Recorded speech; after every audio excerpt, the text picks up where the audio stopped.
सीता समारो विद्वान भागम मानव महासा यपुचारुतापम नमाविरामं रघुवंशनाथं नमाविरामं रघुवंशनाथं नमाविरामं रघुवंशनाथं मनोभवं रुचकुलवेगं जितेन्द्रियं निमताम्बरेशं वातात्मजं नरेयोगमोक्षं श्रीरामदूतं शरणं प्रपद्ये श्रीरामदूतं शरणं प्रपद्ये श्रीरामदूतं शरणं प्रपद्ये कर्पूरगौरं करुणावतारं संसारसारं भुजगहारं सदा वसन्तं हृदयारविन्दे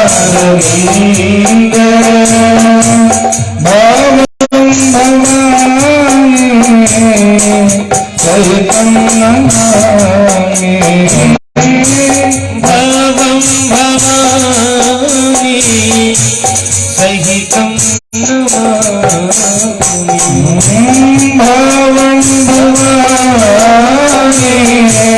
सहितं नमामि नारायणं नमस्कृत्य नरं चैव नरोत्तमं देवीं सरस्वतीं व्यासं ततो जयमुदीरये।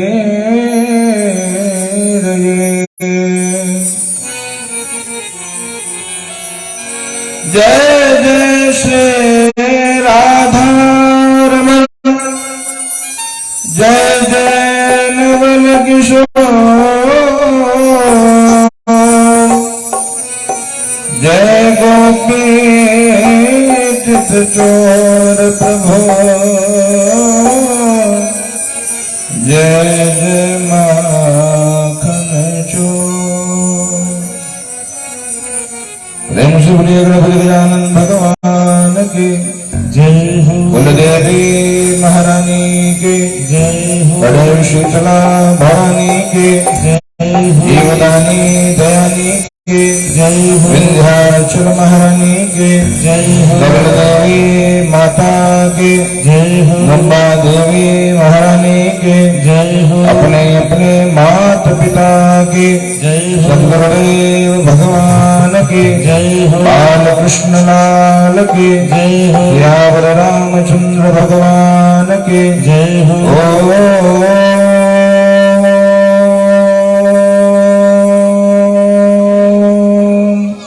नमः पार्वती पतये हर हर महादेव। जय जय श्री राधे जय जय श्री राधे जय जय श्री राधे। वृंदावन बिहारी लाल के जय हो। परम मंगलमय भक्त वांछा कल्पतरु तड़िद्युत विनंदित पीतांबर वस्त्रधारी लोक लोचनाभिराम नील सरोरुह श्याम भगवान श्री बाल कृष्ण की वांग्मयी प्रतिमूर्ति श्रीमद् भागवत महापुराण के श्री चरणों में दंडवत प्रणाम करते हुए, बाबा भोलेनाथ श्री हनुमंतलाल के चरणों में साष्टांग दंडवत करते हुए तथा इस कथा के मुख्य यजमान और दैनिक यजमान जो भाव से प्रतिदिन भगवान की सेवा में अपनी शक्ति सामर्थ्य के अनुसार लगे हैं, सभी के हृदय में बैठे मेरे सीतारामचंद्र जी को प्रणाम करते हुए और आप सभी जितने भी श्रोता बंधु हैं जो बड़े भाव से 5 दिन बीत चुका है, आज कथा का 6वां दिवस है और बड़े भाव से आप भगवान की दिव्य कथा का रसपान कर रहे हैं, आप सभी के हृदय में बैठे मेरे सीताराम को प्रणाम करते हुए सभी को भाव से जय श्री कृष्ण।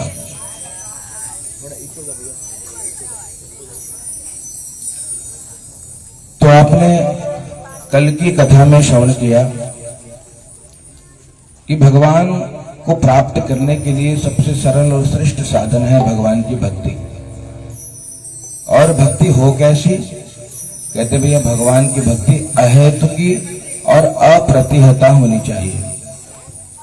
हाँ, धर्म तो बहुत है लेकिन परम धर्म क्या है? तो सुखदेव जी महाराज कहते हैं, सवै पुंसां परो धर्म यतो भक्तिरदोक्षज अहेतुकी अप्रतिहता ये आत्मा संप्रसीदति। भक्ति अहेतु की होनी चाहिए। भगवान के प्रति जो हमारी हेतु भक्ति है, जो हम भगवान को स्वार्थ के कारण प्रेम करते हैं, आपकी भाषा में कहा जाए तो हम भगवान से चाहते हैं, न कि भगवान को चाहते हैं। जब भगवान से चाहना बंद होकर भगवान को चाहना प्रारंभ हो जाए तो समझ जाइए कि अब जीवन में भक्ति का प्रादुर्भाव हो गया है। और भक्ति हो कैसे? अप्रतिहता। अप्रतिहता अर्थात प्रतिक्षणम वर्धमानम, हर क्षण बढ़ता रहे। हाँ, हर पल ठाकुर की याद आती रहे, हर क्षण ठाकुर की सेवा होती रहे और ऐसी भक्ति जो बढ़ते रहे। इसलिए कर्मकांड का भी नियम है, जब आप कोई अनुष्ठान करते हैं ना, कोई भी अनुष्ठान या दैनिक पूजन भी करें अनुष्ठानात्मक, तो वो हमेशा वृद्धि क्रम में ही होना चाहिए। आज आपने 1 पाठ किया तो कल आप 2 करिए, हाँ, उसके बाद 3 करिए, पर ऐसा नहीं कि आज आपने 7 पाठ कर लिया फिर कल 1 पाठ करें फिर परसों करे ही नहीं। हाँ, ये अनुष्ठान की विधा नहीं है। क्या विधा अनुष्ठान की? तो प्रतिक्षण बनना चाहिए, हमेशा भगवान की सेवा वृद्धि क्रम में हो। क्यों ऐसा? क्योंकि जो हम संसार में समय को लगा रहे हैं, ये समय हमारे किसी काम आने वाला नहीं है। क्यों? आधा समय तो भैया हमने शयन में बिता दिया, आधा जीवन आपका 100 साल में से 50 तो शयन में ही बीत गया। जो शेष 50, उसमें 25 तो पढ़ने लिखने में, अपने आप को योग्य बनाने में, बाकी का समय हमने बच्चों को दे दिया। अपने लिए किया क्या? हाँ? और माँ बाप तो भैया कहते प्रेम की प्रतिमूर्ति है धरा पर। इसलिए कहा अगर आपको भगवान की भक्ति करनी है तो आप अपने घर से प्रारंभ करिए। मेरे राघव जी बहुत सुंदर संदेश देते हैं सभी को। क्या संदेश? प्रातः काल उठ के रघुनाथा, मात पिता करना वही माता। प्रातः काल उठ के रघुनाथा, मात पिता गुरुना वही माता। प्रातः काल उठ के रघुनाथा, मात पिता गुरु ना वही माता। प्रातः काल उठ के मुनिनाथा, मात पिता गुरु ना वही माता। मेरे राघव जी सूत्र देते हैं, गृहस्थ जीवन को सुखमय बनाने के लिए प्रातः काल उठिए तो शीश नवाना प्रारंभ कर दीजिए। जिसको अपने मस्तिष्क की रेखा बदलनी है, अपना भाग्य बदलना है, वो शीश नवाए। हाँ, संत तो कहते हैं भैया, पाप करे से हरि मिले। लेकिन शब्दों को न समझने के कारण कितना भ्रम हो जाता है। पाप करे से हरि मिले,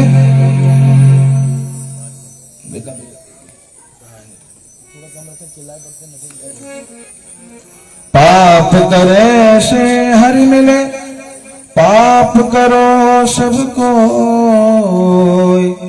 है ना। एक संत ने कहा भैया पाप करे से हरि मिले, पाप करो सबको।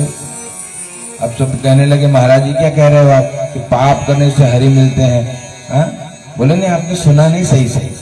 संत ये कह रहे हैं पाप करे से हरि मिले, पाप करो सबको। चरण को पकड़ने से हरि मिलते हैं, पाप करे। हाँ, इसलिए चरणों में प्रणाम करना चाहिए, ये विधा है हमारे आगे। तो इस प्रकार से जीवन में उन्नति, प्रगति, वृद्धि करना है, ठाकुर को प्राप्त करना है, भगवान को मनाना है, तो क्या करना होगा? कहा भैया हर क्षण भगवान का स्मरण करिए, उनको याद करिए। श्वास श्वास में हरि भजो। लोग कहते भैया कितना भजन करें? हाँ, किसी ने कहा महाराज भजन कितना हो जाए? तो संत कहते हैं भैया श्वास श्वास में हरि भजो, वृथा श्वास जनिको, ना जाने इस श्वास की आवन हो या न हो। हर सांस में भगवान का भजन करिए भैया, हर सांस में। क्यों? ये जो सांस आ रही है जा रही है, ये कब रुक जाएगी इसका कोई भरोसा नहीं है। जिस जीव को कल्याण चाहिए ना, उनको दो बातों को याद रखना चाहिए। किस बातों को? तो नारायण एक मौत को, दूजे श्री भगवान। एक मृत्यु को याद रखिए, वो कभी भी आ सकती है। परीक्षित जी महाराज सुखदेव जी से यही कहते हैं कि 7 दिन में मृत्यु होगी महाराज, तो करना क्या? ये हम सबके साथ हो गया, हम सबके साथ होने नहीं जाने वाले हैं। शनिवार करें, 8वां वार तो आएगा नहीं हमारे लिए, तो करिए क्या? अब 7 दिन जो मिला है, उन 7 दिन में किस दिन जाना हो कोई भरोसा नहीं है। इसलिए क्या करिए? अभी से चेत जाइए, और क्या करिए? समय रहते ही चेत जाने में बुद्धिमानी है। हाँ? इसलिए भाव से जितना समय मिले अब सांसारिक बंधनों से मुक्त होकर बेटवा बिटिया नाती पोता व्यवहार कम करिए, थोड़ा संसार से मन कम लगाइए और भगवान में मन अधिक लगाइए, थोड़ा समय यहाँ बढ़ाइए। हाँ, अब आपको जो कमाई करनी है वो पुण्य की कमाई होनी चाहिए। हाँ? अब आप पुण्यार्जन के प्रति सदैव सजग रहिए कि कैसे पुण्य बढ़ेगा, कैसे ठाकुर जी का दर्शन होगा, कैसे मेरे भगवान मिलेंगे। कैसा भाव होना चाहिए? जैसा मैया सबरी का भाव है। मैया सबरी प्रतीक्षा करती है कि मेरे रास्ते आएंगे, प्रतीक्षा करे जब हो गई। अब प्रतीक्षा एक दिन लगा उसे, आज रोम रोम रोमांचित हो रहा है, मैया सबरी आनंदित हो रही है, लगा आज गदगद हो गई, मुझे लगा आज कुछ मंगल होने वाला है। और भगवती गाने लगी, ओ मेरी झोपड़ी के भाग आज खुल जाएंगे, राम आएंगे। ओ मेरी झोपड़ी के आज खुल जाएंगे, राम आएंगे। ओ मेरी झोपड़ी के भाग आज खुल जाएंगे, राम आएंगे। मेरी झोपड़ी के भाग आज खुल जाएंगे, राम आएंगे। ओ राम आएंगे, आएंगे राम आएंगे। ओ राम आएंगे, आएंगे राम आएंगे। ओ राम आएंगे, आएंगे राम आएंगे। ओ राम आएंगे, आएंगे राम आएंगे। ओ मेरे जन्म जन्म के पाप भूल जाएंगे राम आएंगे। मेरे जन्म जन्म के पाप भूल जाएंगे राम आएंगे। ओ मेरी झोपड़ी के भाग आज भूल जाएंगे राम आएंगे। ओ मेरी झोपड़ी के भाग आज भूल जाएंगे राम आएंगे।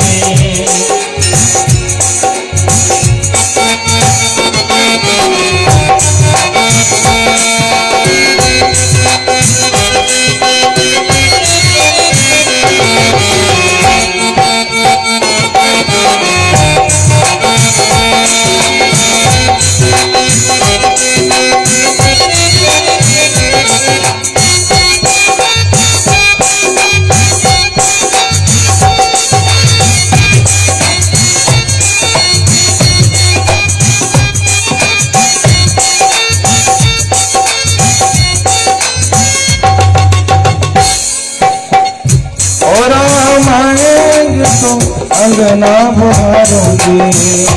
राम आएंगे तो अंगना बुहारूंगी। और राम आएंगे तो अंगना बुहारूंगी। अपने राघोगी को बेर मैं खिलाऊंगी।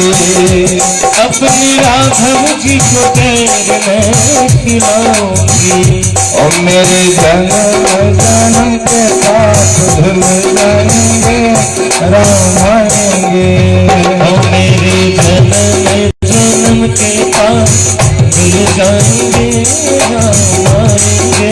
हाँ मेरी झोपड़ी के भाग आज भूल जाएंगे राम आएंगे। और मेरी झोपड़ी के भाग आज भूल जाएंगे राम आएंगे। मैया शबरी रोमांचित हो रही है, आनंदित हो रही है। और मेरे राघव ने दर्शन दिया है और नवधा भक्ति का उपदेश दिया है। नवधा भक्ति की इतनी महिमा है भैया। भक्ति 9 प्रकार की होती है। निवेदनम की भक्ति, भगवान की कथा सुनना भक्ति है। भगवान के नाम का कीर्तन करना भक्ति है। भगवान का स्मरण करना भक्ति है। भगवान के चरण कमलों की सेवा करना भी भक्ति है। भगवान की अर्चना करना, भगवान की वंदना करना, ये भी भक्ति है। भगवान से कोई सक्षम सखा भाव रखिए, कोई भाव को संबंध जोड़िए, ये भी भक्ति है। और सबसे श्रेष्ठ आत्मनिवेदन, सर्वस्व ठाकुर जी को अर्पण कर लीजिए। हाँ, तेरा तुझको अर्पण क्या लागे मेरा, ये भाव अगर आपके हृदय में दृढ़ हो गया कि सब करने वाले तो वास्तव में मेरे परमात्मा ही हैं, तो जीवन में सारा काम श्री ठाकुर जी ही करते हैं। आपको हमको कुछ करने की आवश्यकता नहीं है। कल आपने श्रवण किया भगवान की गोवर्धन लीला का प्रसंग था। कहते भगवान ने देखा कि मैया अनेक प्रकार से पकवान बना रही है। पूछते हैं कान्हा, लाला जाकर पूछते हैं कि माँ ये किसके लिए इतनी तैयारी हो रही है, अनेक प्रकार के पकवान बन रहे हैं। तो कहती है कि बेटा पर्जन्यो भगवान इंद्र मेघास्तस्यात्ममूर्तयः ते विवर्षन्ति भूतानां प्रीणनं जीवनं पयः। कहते भैया इंद्र की पूजा हो रही है। क्यों? कहते इंद्र भगवान ही वर्षा करते हैं ना, इसलिए इंद्र भगवान के लिए इतने ये 56 भोग बनाए जा रहे हैं। भगवान ने कहा कि अरे इंद्र से अच्छा आप गोवर्धन महाराज का पूजन करिए। और जब गोवर्धन महाराज का पूजन कान्हा जी ने करवा दिया, इंद्र को बहुत क्रोध आया। और जब इंद्र को क्रोध आया तो वाचालम बालिशम स्तब्धम अज्ञम पंडितमानिनम कृष्णम मर्त्योमुपाश्रित्य गोपा में चक्र प्रियम। इंद्र क्रोधित हुए और कहते वो बकवादी मूर्ख अज्ञानी, उसने मेरा अपमान किया है, मेरे को आदेश दिया। क्या आदेश दिया कि घोर घनघोर वर्षा करिए। बादल गड़गड़ाने लगे और घनघोर वर्षा होने लगी और वर्षा थमने का नाम तक नहीं ले रही है। जल भरने लगा, सभी ग्वाल बाल भयभीत हो गए, कहां जाएं? अब सबके घर जल में डूबने की अवस्था आ गई। भगवान के पास पहुंचे सभी ग्वाल बाल और प्रार्थना करने लगे, आपने बहुत गलत काम करवा दिया। कन्हैया ने कहा, मैंने क्या किया भैया? बोले, आपने इंद्र का पूजन बंद करा दिया, इंद्र नाराज हो गए। अब पूरा देखिए जल भरने लगा है, हम लोग जाएंगे कहां? कहा वही गिरिराज की शरण में जाएंगे, गोवर्धन जी की शरण में जाएंगे। हाँ, कृष्ण कृष्ण महाभागा त्वन्नाथं गोकुलम प्रभो त्रातुमर्हन्ति देवान्नः कुपिता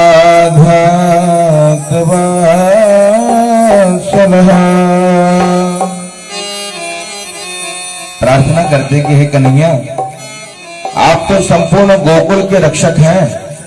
गोकुल को होता क्या जानते? गो मतलब इंद्रियां, कुल मतलब समूह। इंद्रियों का जो समूह है वही गोकुल है।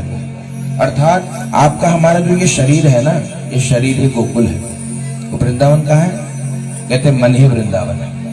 तो हमको प्रयास करना है, कोई स्थान वृंदावन है वहां जाकर के भक्ति करें, उसकी प्रधानता है, प्रणाम है, अभिनंदन है, वंदन है अवश्य। लेकिन जब वृद्धावस्था आ जाए भैया ना, तो मन को ही वृंदावन बना लीजिए। क्यों?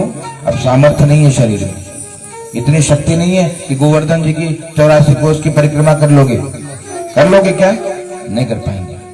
तो क्या करिए, अपने मन को वृंदावन बना लीजिए। मन मेरा बन गया सखीरे पावन वृंदावन। अपने मन को वृंदावन बना लीजिए।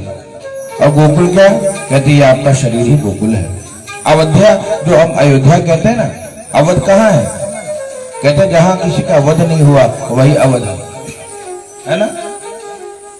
और जहां तनिक क्लेश उत्पन्न हुआ, मेरे राघव जी उस स्थान को छोड़कर के चले गए। जब आपका हृदय पूरी तरह शांत होगा, आपका हृदय ही अयोध्या बन जाएगा और हृदय में आकर मेरे राघव जी विराजमान हो जाएंगे। इसलिए जब आप हम हनुमान चालीसा का पाठ करते हैं ना, अंत में एक दोहा है। हनुमान जी कौन है? कहते हनुमान जी भैया सदगुरु है ना। जय जय जय हनुमान गोसाई कृपा करो गुरुदेव के नाई। हनुमान जैसा कोई गुरु नहीं है भैया। हाँ, लेकिन ये है आपको मानना तो पड़ेगा। सब गुरु आज के कलिकाल में सबसे बड़ी समस्या ये है। क्या समस्या है? गुरु बनाना। हाँ, हमारे यहाँ तो पहले कहते भी थे ना, पानी पीजिए छान के और गुरु बनाइए जान के, है ना। ये हमारे यहाँ पहले कहते थे। तो गुरु को जानकर बनाइए। अब भरोसा नहीं है। अब गुरु जी की भी ध्यान पूरा ध्यान दक्षिणा तो है, दक्षिणा हमारे कहाँ जाते हो, कैसे कैसे गुरु बन जाए। हाँ, तो किसको गुरु बनाए इस कलिकाल में? सभी की यही समस्या, अर्थार्जन करना है। तो कहते भैया कृष्णम वंदे जगत गुरु। मेरे कान्हा भी गुरु बन जाते हैं। हाँ, कन्हैया गुरु बन जाते। कृष्णम वंदे जगत गुरु। वसुदेवा सुतम देवम कंस चाणूर मर्दनम देवकी परमानंदम कृष्णं वंदे जगद्गुरु। कृष्णं वंदे जगद्गुरु। गाइए। वसुदेवा सुतं देवं कंस चाणूर मर्दनम देवकी परमानंदम कृष्णं वंदे जगद्गुरुं। गाओ। कृष्णं वंदे जगद्गुरुं। कृष्णं वंदे जगद्गुरुं। मेरे कान्हा गुरु बन जाते हैं। और मेरे कान्हा जैसा गुरु कोई है नहीं भैया।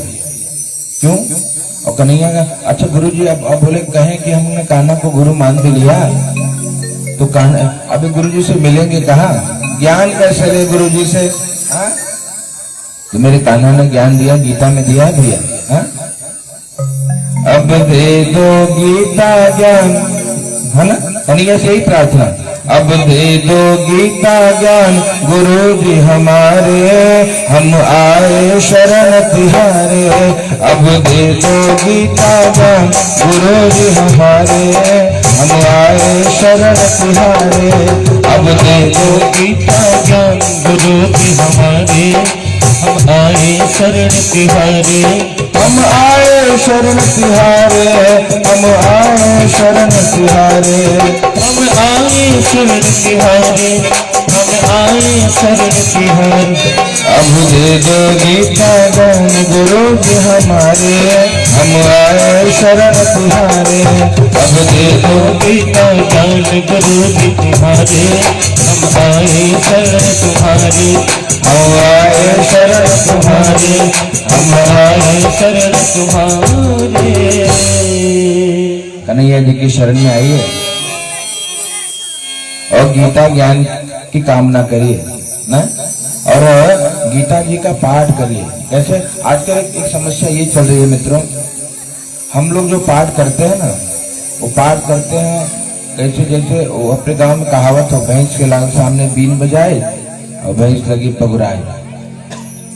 जाने इसका मतलब भैंस को बीन का क्या ज्ञान है? हाँ, उसके सामने बीन बजा के उसको क्या हो, तो बस जुगाली करते रहेंगे। हाँ, ऐसी भक्ति हम भी करने लगे। जाके ऐसे पढ़ेंगे सुपर फास्ट, हाँ, ट्रेन छूट रही, हनुमान जी फट से स्वीकार करो, और भाव कोई नहीं हृदय में, कल्याण नहीं होगा। भाव जब तक नहीं बनेगा तब तक आपका हमारा कल्याण नहीं होगा। मुख्य प्रधानता केवल भाव की है, भावो ही विद्यते देव। अगर आपके हृदय में भाव आ गया ना, तो कल्याण अपने आप हो जाएगा। भाव होना चाहिए। इसलिए जो भी पाठ करिए, जरूरी नहीं पूरा रामचरितमानस पढ़ डालिए, पूरी गीता, एक श्लोक पढ़िए, आधा श्लोक पढ़िए, समझ कर पढ़िए। हाँ, श्री कृष्णाय वयं नमः, समझ के, हे कृष्ण भगवान हम आपको नमस्कार करते हैं, भावना दे। त्वमेव माता च पिता त्वमेव, हे कन्हैया आप मेरे माई बाबू हो। हाँ, आप मेरे सब कुछ हो, भाव होना चाहिए। और जब भाव आ जाएगा ना भैया, कान्हा जी अपने आप रीत जाते हैं। और कहते कान्हा जैसा कोई दयालु देवता नहीं है, बहुत सरल है। छोटे लाला है ना, लाला पे माया का क्या प्रभाव होगा, इसलिए हमारे घर में लाला जी रखी, लगा जब विद्यमान रहते हैं, खूब इनकी सेवा करिए, इनको मनाइए। कैसे मनाएंगे? जब जप करेंगे, भजन करेंगे। इनको तुलसी बहुत प्रिय है, तुलसी से अर्चन करिए, नाम लेकर के विष्णु सहस्त्र नाम का पाठ करिए। ये सब विधा है भगवान को प्राप्त करने का। और यहाँ क्या स्थिति भाई कि सभी कन्हैया के शरण में चले गए कि हे कान्हा हम आपकी शरण में आए हैं, हमारी रक्षा करिए, हमारी रक्षा करिए। हम कहा जल अधिक जलप्रपात हो रहा है। भगवान ने विचार किया कि अगर मैं इनकी रक्षा नहीं करूंगा तो व्रत भंग हो जाएगा। कन्हैया का व्रत है ना, न मे भक्तः प्रणश्यति सोयं मे व्रत आहितः।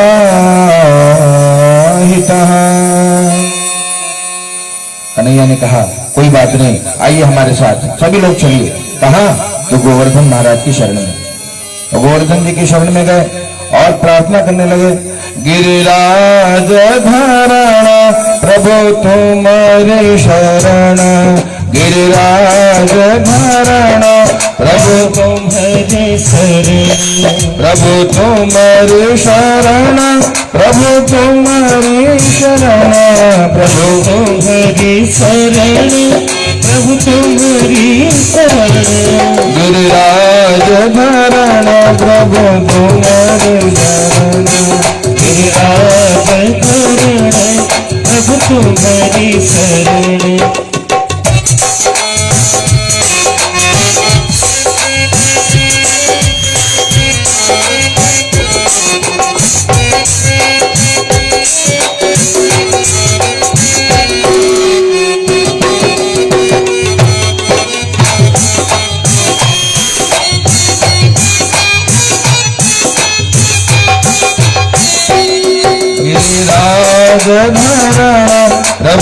तुम्हारी शरण गिरिराज धरण प्रभु तुम्हारी शरण श्री जी तुम्हारी शरण श्री जी तुम्हारी शरण श्री जी तुम्हारी शरण श्री जी तुम्हारी शरण श्री जी तुम्हारी शरण श्री जी तुम्हारी शरण श्री जी तुम्हारी शरण श्री जी तुम्हारी शरण गिरिराज धरण प्रभु तुम्हारी शरण गिरिराज धरण श्री जी तुम्हारी शरण गिरिराज धरण प्रभु तुम्हारी शरण गिरिराज धरण श्री जी तुम्हारी शरण गिरिराज धरण प्रभु तुम्हारी।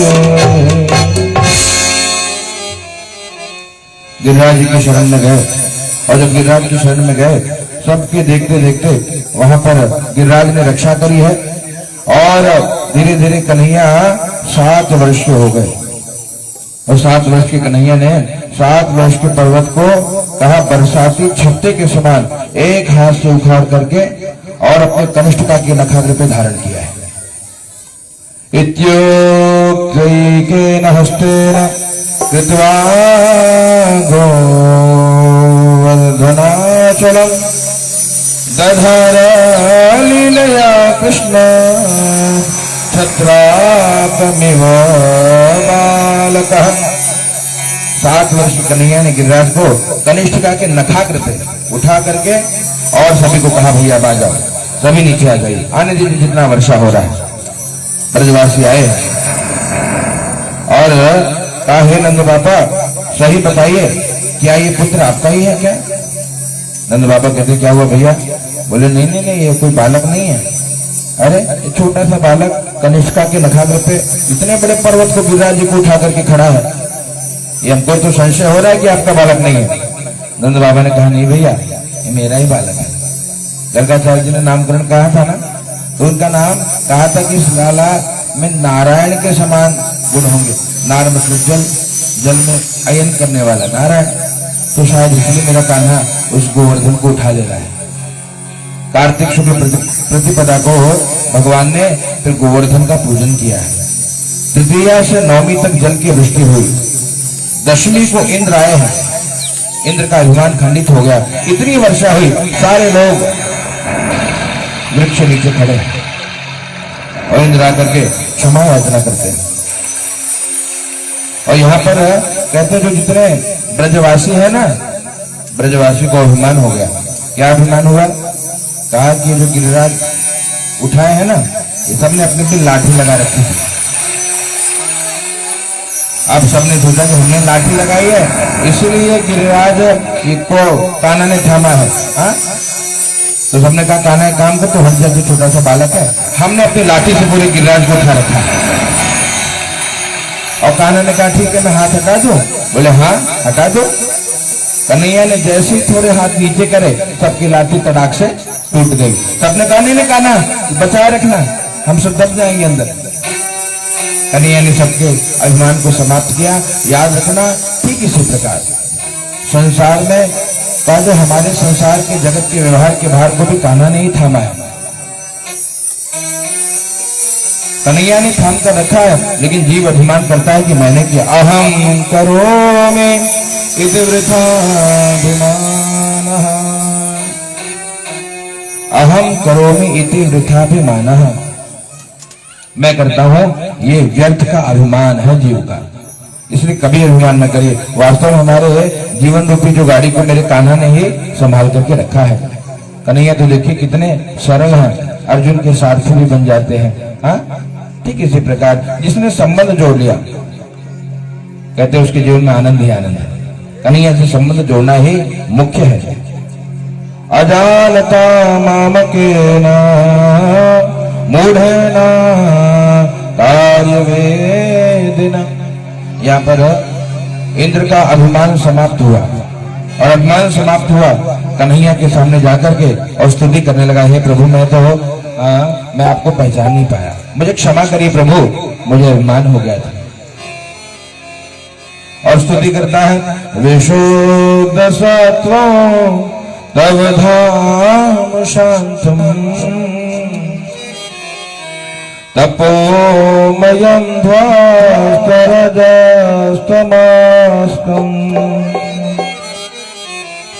मायामयोऽयं गुणसमुप्रवाहो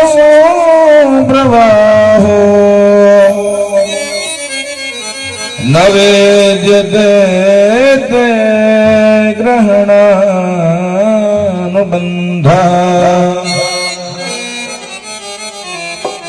इंद्र स्तुति कर रहे हैं कन्हैया जी के, हे प्रभु आपका स्वभाव तो परम शांत है, विशुद्ध सत्व स्वरूप है आपका, और कहते ये प्रपंच जो मायामय है आपके स्वरूप का ज्ञान न होने के कारण ही आप में प्रतीत होता है। और पुनः स्तुति करते हैं कि हे प्रभु आप मुझे क्षमा कर दीजिए। भगवान कहते हैं भैया आपने जो अपराध किया है उसके लिए मामेश्वर्य श्रीमदान्धो दंदपाणिं न पश्यति तं भैषयामि संपद्यो यद्रेचानुग्रह। भगवान कहते हैं कि इंद्र जगत का जो जीव है ना वो अपने ऐश्वर्य में, अपने धन में, संपत्ति के मद में इतना अंधा हो जाता है कि वो मुझे देख नहीं पाता। इस संसार के रूप में तो मेरे कान्हा ही विद्यमान है, सर्वत्र विश्वम विष्णु वशत्कारो, विश्व के रूप में भगवान नारायण ही तो विद्यमान है, लेकिन कहते हैं उस मद के कारण, उस अभिमान के कारण वो जीव मुझे देख नहीं पाता। और मैं जिस पर कृपा करता हूं ना तो एक काम कर देता हूं, क्या? उसका ऐश्वर्य नष्ट कर देता हूं। हाँ? भगवान उसके धन संपत्ति को समाप्त कर देते हैं। क्यों ऐसा? कहते हैं धन संपत्ति ऐश्वर्य व्यक्ति के मन में मद उत्पन्न करता है। अरे मैं इतना बड़ा आदमी हूं, मैं ये हूं, मैं डॉक्टर हूं, मैं ये हूं। हाँ? और जब तक मैं है, कहते मैं अरु मोर तोर ते माया, मैं अरु तोर मोर ते माया, मैं अरु मोर तोर, यही तो माया है, इसी में जगत भर माया है। मैं और मेरा। हाँ? मैं मतलब शरीर, हमने इस शरीर को, ये जो पंच भौतिक शरीर है इसी को हमने मैं मान लिया। मैं कौन? तो ये जो माटी का खिलौना सामने बैठा है ये मैं हूं। और मोर क्या है? इसको कहते हैं अहंता और ममता। अहंता अर्थात मैंपन, ये शरीर मैं हूं। हाँ? और इसी को सजाने में लगे हैं दिन रात। इसको जितना हो रहा है हमारे यहाँ उसको नीपा पोती जो करते मेकअप, खूब मेकअप करते हैं कि हम सुंदर दिखे, आकर्षक बने। हाँ? एक दिन ये शरीर अपने आप वृद्ध हो जाता तो कितना पोती है वो वैसे लगेगा। हाँ? तो कहने का यही अभिप्राय है, बहुत सजाते संवारते लेकिन एक दिन ये शरीर छूटना ही है। तो अपने मन को सजाइए। हाँ? अपनी आत्मा को शुद्ध करने का प्रयास करिए। कैसे होगा? जैसे हम अपने घर में रोज झाड़ू लगाते हैं ना भैया, वैसे भगवान के नाम का कीर्तन करके, कहते हैं अपने इस मन को भी नित्य स्वच्छ करना पड़ता है। इसलिए भजन कीर्तन रोज करिए, थोड़ा थोड़ा। हाँ? थोड़ा थोड़ा भजन करेंगे कल्याण होगा। आइए भगवान के नाम का थोड़ा संकीर्तन करें। जय जय राधा रमण हरि बोल, जय जय राधा रमण हरि बोल, जय जय राधा रमण हरि बोल, जय जय राधा रमण हरि बोल। जय जय राधा रमण हरि बोल, जय जय राधा रमण हरि बोल, जय जय राधा रमण हरि बोल, जय जय राधा रमण हरि बोल।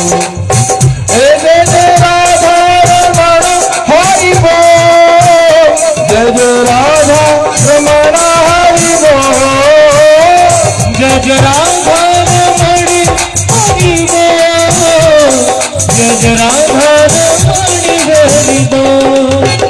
जय जय राधा रमण हरि बोल, जय जय राधा रमण हरि बोल। जय जय राधा रमण भाव से गाइए। जय जय राधा रमण हरि बोल।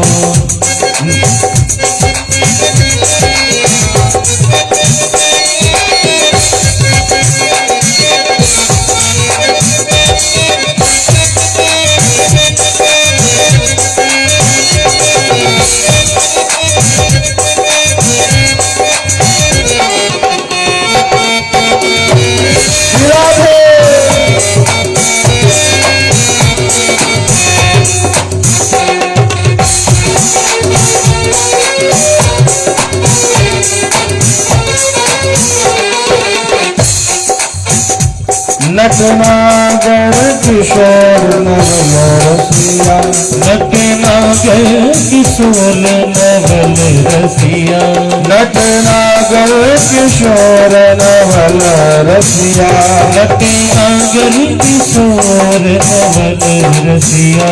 प्यारो ब्रज को छैलो मन बसिया। प्यारे ब्रज के छैलो मन बसिया। प्यारो ब्रज को छैल कान्हा मन बसिया। प्यारे ब्रज को छैल कान्हा मन बसिया। कर कालिंदी कोल कलोल जय जय राधा रमण हरि बोल। जय जय राधा रमण हरि बोल। जय जय राधा रमण हरि बोल। जय जय राधा रमण हरि बोल। जय जय राधा रमण हरि बोल। ओ जय जय राधा रमण हरि बोल। भगवान के नाम की कितनी महिमा है। कहते नाम संकीर्तनम यस्य सर्व पाप प्रणाशनम। आपके हमारे जो पाप है ना, जन्म जन्मांतर के, युग युगांतर के, कल्प कल्पांतर के, सभी पापों को कहते भगवान का जो नाम है वो नष्ट कर देता है। सर्व पाप प्रणाशनम। तो इसलिए भगवान के नाम का जप करिए, नाम का कीर्तन करिए। एक वही साधन है, जग में सबसे सरल साधन है भगवान का नाम। और जितने भाव से पुकारेंगे गाएंगे उतना जल्दी आपका कल्याण होगा। इसलिए जप बढ़ाइए। यहाँ पर कहते हैं कि विशुद्ध सत्वधाम शांतम। भगवान कहते हैं मैं उसका ऐश्वर्य ही नष्ट कर देता हूँ। क्यों ऐश्वर्य नष्ट कर देते हैं भगवान? कहते हैं इसलिए ऐश्वर्य नष्ट कर देते हैं कि जो उसका मद है वो समाप्त हो जाता है। और जब जीव अभिमान रहित हो जाता है ना, तो मन उसका निर्मल हो जाता है। और जब उसका मन निर्मल हो जाता है ना, तो भगवान तो कहीं गए नहीं है, भगवान तो है ही, सर्वत्र है। हाँ?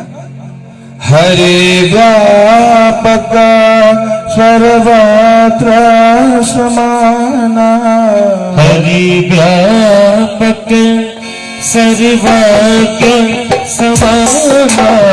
हरि व्यापक सर्वत्र समाना। हरि व्यापक सर्वत्र समाना।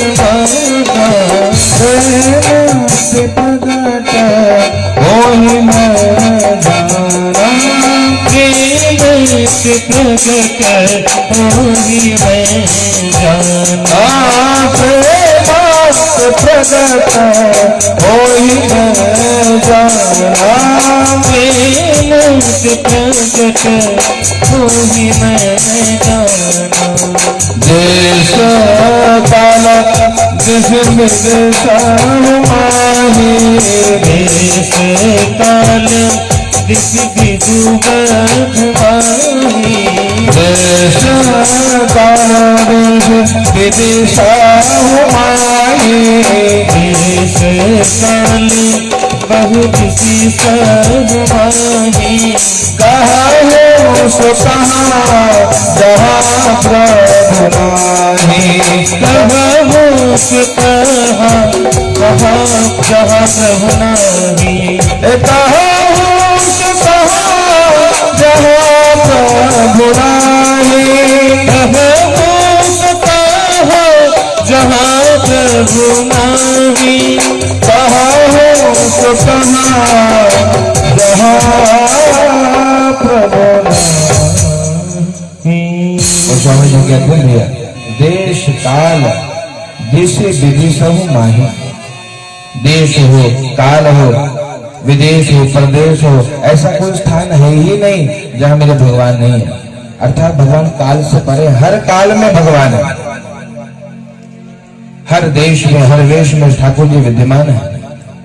यहां तक तो कहते हैं भैया, उत्तम भक्त भी वही है जो सबसे भीतर भगवान का दर्शन कर ले, है ना, जो श्वान से लेकर के महात्मा पर्यंत सम रहे। भक्त को समदर्शी होना चाहिए, समदर्शी बनने का प्रयास करना चाहिए। कोई भेदभाव नहीं है, कोई ऊंच नीच का भाव नहीं, कोई राग द्वेष का भाव नहीं। और जब इस प्रकार से सम है तो कहते यही योग है, समत्वम योग उच्यते। तो इस प्रकार से कहते हैं 28वें अध्याय में भगवान के द्वारा नंद बाबा को वरुण लोक से छुड़ाने और गोपों को वैकुंठ दर्शन कराने का वर्णन है। एकादश्या निराहार समभ्यर्च जनार्दनम् स्नातुं नन्दस्तु कालिन्द्या द्वादश्यां जलमाविशत। कहते नंद बाबा ने एक बार एकादशी का निराहार व्रत रहा, बिना आहार के व्रत किया, और अनजाने में वे असुरों की बेला में ही यमुना जल में स्नान करने के लिए चले गए। एक भृत्य नामक असुर ने नंद बाबा को पकड़ लिया और वरुण लोक में लेकर के चला गया।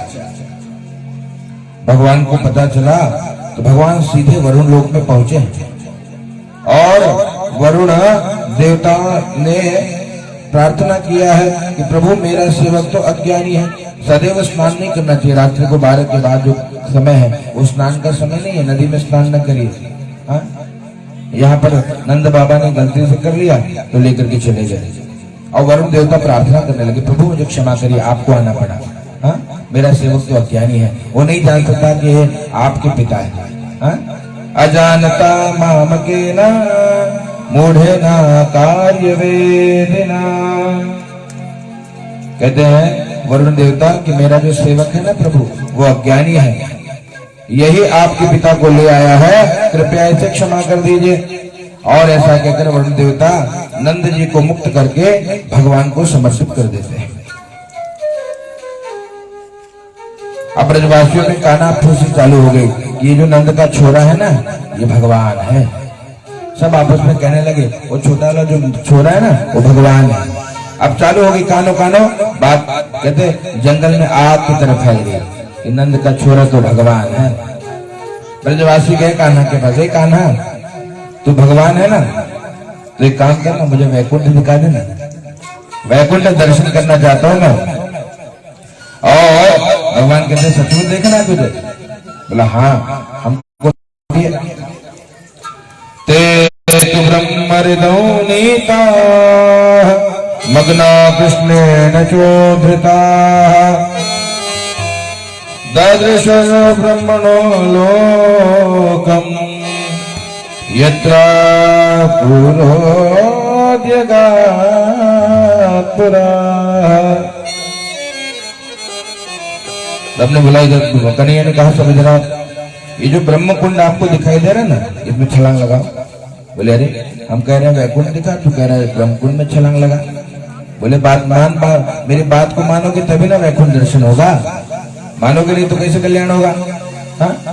तो सभी ने कन्हैया के साथ ब्रह्म कुंड में छलांग लगाया और जैसे ब्रजवासियों ने ब्रह्म कुंड में छलांग लगाई सबके संग वैकुंठ में निकले हैं। प्रेम जोरी भक्त वत्सल भगवान की जय हो। सबको वैकुंठ का दर्शन मेरे कान्हा ने कराया है। और आगे बताते हैं 29 से लेकर 33 तक 5 अध्याय में भैया रास पंचाध्याय की चर्चा है। देखिए श्रीमद् भागवत महापुराण, आप जानते हैं पुराण कितने हैं? आओ माता जी बोला कितने पुराण है? 18 पुराण है भैया। सबको मालूम है एकदम, ये सब नोट कर लीजिए ये खोपड़ी में। हाँ? क्यों? हमको और सब प्रपंच याद है, ये सब नहीं याद है। 18 पुराण है। 18 पुराणों में जो सबसे श्रेष्ठ पुराण है ना भैया, तो 17 पुराणों का सार है श्रीमद् भागवत महापुराण। हाँ? क्योंकि वेद व्यास जी भगवान ने सबसे अंत में, आपने पहले दिन कथा सुनी कि उनके चित्त को शांति नहीं मिली, 17 पुराणों की रचना हो चुकी थी। नारद जी को पूछा, नारद जी ने बताया कि आपने भगवान के चरित्र का गुणानुवाद नहीं किया ना, इसलिए शांति नहीं मिली। शांति चाहिए आपको तो एक ऐसा पुराण लिखिए जिसमें भगवान के सभी चरित्र, भगवान के गुणों की महिमा गाई गई है। भगवान की महिमा से चित्त को शांति मिलती है। बोले अच्छा, तो उन्होंने श्रीमद् भागवत महापुराण की रचना करी है। यानी 17 पुराणों का सार है श्रीमद् भागवत महापुराण। प्रेम बोले भागवत भगवान की जय हो। और अगर कहा श्रीमद् भागवत में क्या श्रेष्ठ है, कहते श्रीमद् भागवत में कितने स्कंद है?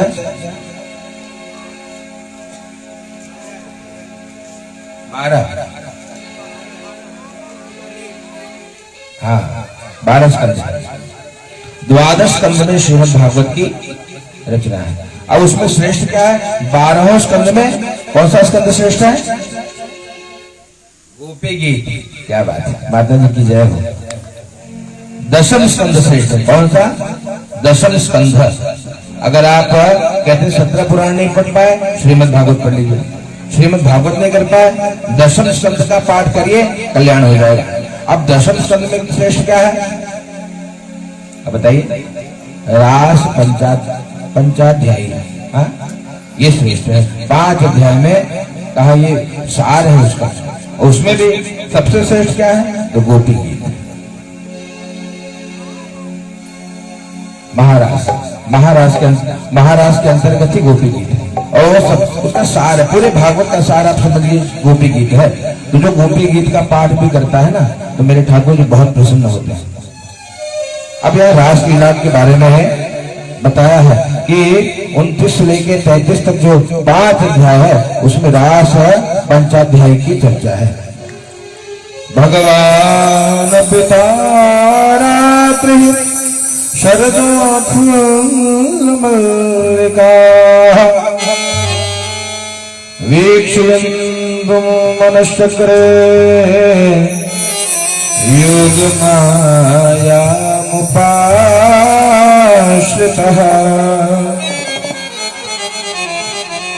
योग माया को अपनाकर मेरे कान्हा ने शरद पूर्णिमा को रात्रि में रमण करने की इच्छा से कन्हैया ने अपनी बांसुरी को बजाई है। हाँ? और कन्हैया की बांसुरी की कितनी महिमा गाई जाए तब।